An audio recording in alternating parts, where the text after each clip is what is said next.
Before we begin, know that this dream is stitched with my reflections. What I see in the blood may not mirror your own revelations, and that it is nature of Yharnam, a city that becomes whatever the heart brings into it. If this resonates, like, subscribe, and walk with me into the fog.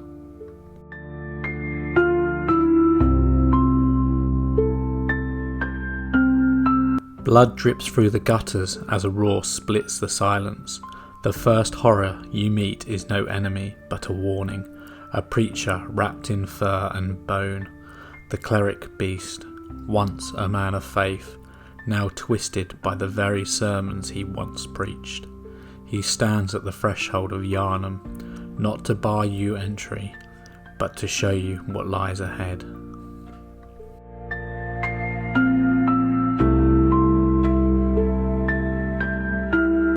In a graveyard beyond, another howl rises, not from a beast, but from a man losing himself between pulses.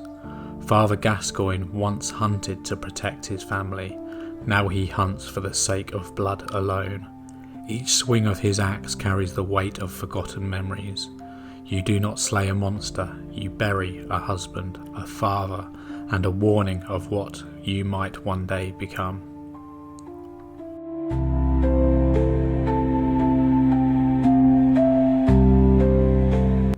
And somewhere beyond those tombstones, by cracked stone and moonlit grass, you hear another breath.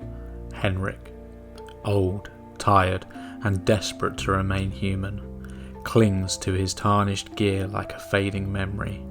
Once a companion to Eileen, he lingers too long in the hunt, until silence takes the place of reason. When you face him, it's not battle, but mercy. The blood claimed him long before your blade did.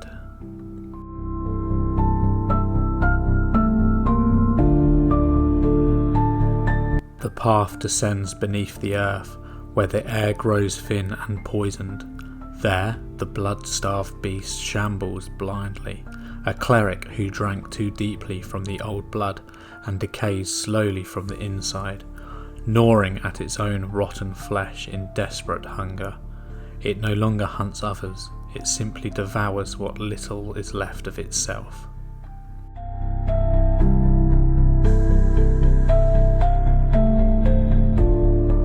Deep in the darkness of the Hypersian jail, lightning sparks against broken bone. Dark beast Paul thrashes in eternal torment, a skeletal monster of raw electricity, stripped of flesh by the faithless ritual. Its roar is not a threat, it's a plea for its release.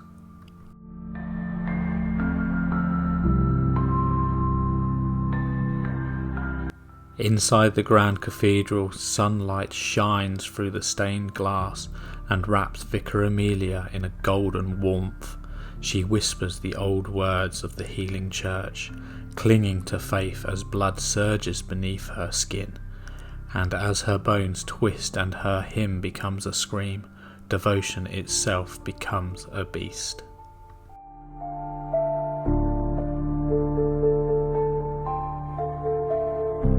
In the shadows of Henwyck Journal Lane, the Witch of Henwyck sews shut her own eyes and opens others, harvesting insight from the dead, one eyeball at a time. She does not lash out in hatred. She simply continues her quiet work, believing she can grasp the secrets of the great ones if she gathers enough eyes.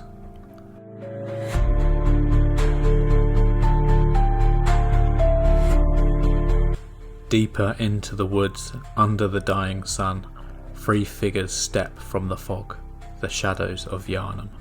Silent servants of the ancient queen, they speak no words because their very presence is a warning. Some secrets are protected not by walls, but by blades.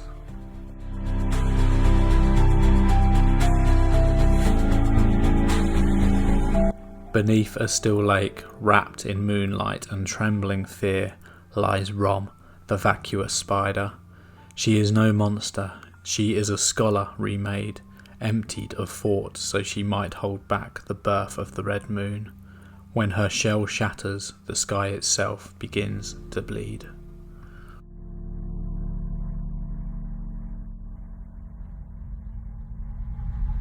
Far to the north, amidst frozen stone and eternal snow, stands an aging knight.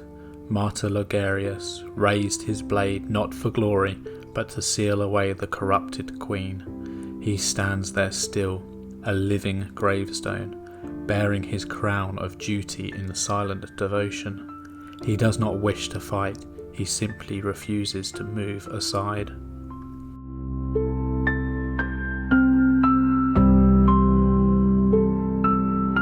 The bells of Yargul ring in ecstatic madness as the one reborn is dragged into existence, a squirming heap of corpses and failed prayers, pulled screaming from the womb of madness.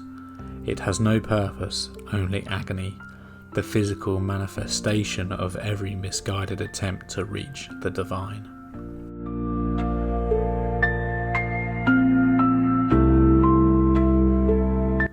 In the halls built of mirrors and illusion, Mikolash laughs.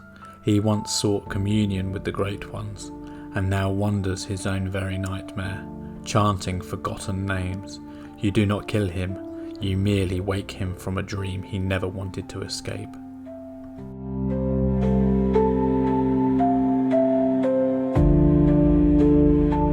Through twisting corridors and forgotten lullabies, you find Murgo's wet nurse, blades glinting in spectral moonlight. She holds no rage, only vigilance, shielding an unseen infant great one from all harm. Her movements are those of grief, not violence.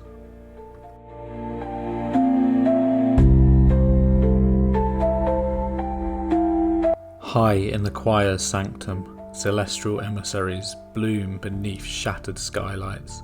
Scholars transformed by their own ambition, blooming into pale alien kin. They do not attack, they simply react, like flowers closing against a storm.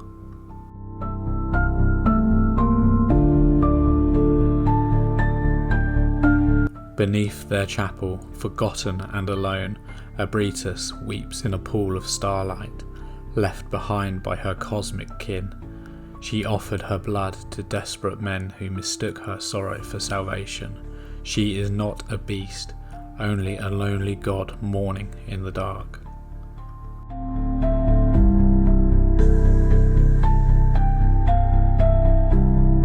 In the garden of the research hall, pale flowers tremble as the living failures rise.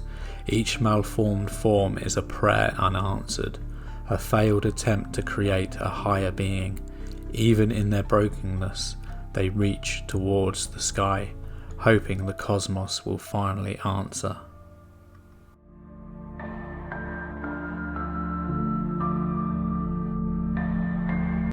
And then the legend, Ludwig, once the shining holy blade of the church, now roams as a beast of gnashing teeth and ruined flesh. But when steel meets steel, the moonlight sword glows in his hands, and for one fleeting heartbeat he remembers who he was and begs for forgiveness.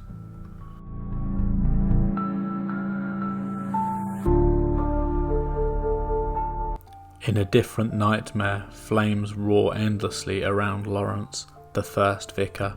Chained to his own ambition, he believed the old blood would elevate humanity. Instead, it reduced him to a burning beast, suffering eternally in the fire of his own making.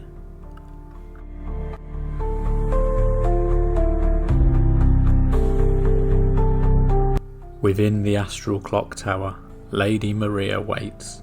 She once helped carve open the secrets of the fishing hamlet, and when the truth became unbearable, she laid down her blades in shame. She now stands as a guardian to her own mistakes, fighting not to win, but to atone.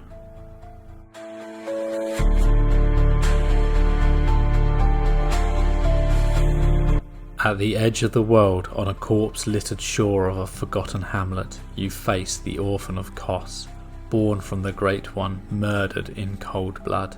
He screams with grief and fury. Each strike is as dangerous. Each howl is an accusation. This is not a duel, it is justice.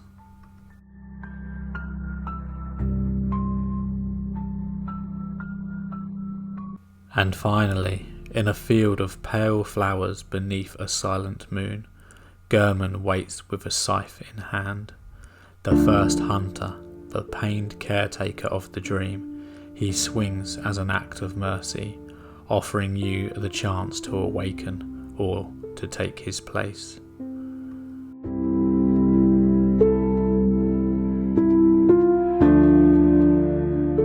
But even freedom is an illusion, for as the moon descends, the moon presence reveals the truth, a great one without form. You were never the hunter, you were the vessel, groomed, shaped and guided to continue the hunt, and with one final breath the cycle begins again. These are stories carved into Yharnam's bones, of faith twisted, ambition poisoned, and sorrow eternal. Every foe you defeat is another memory uncovered, until only one question remains. Are you still the hunter, or have you become the nightmare? Thanks for walking the fog with me. I'll meet you beyond the veil.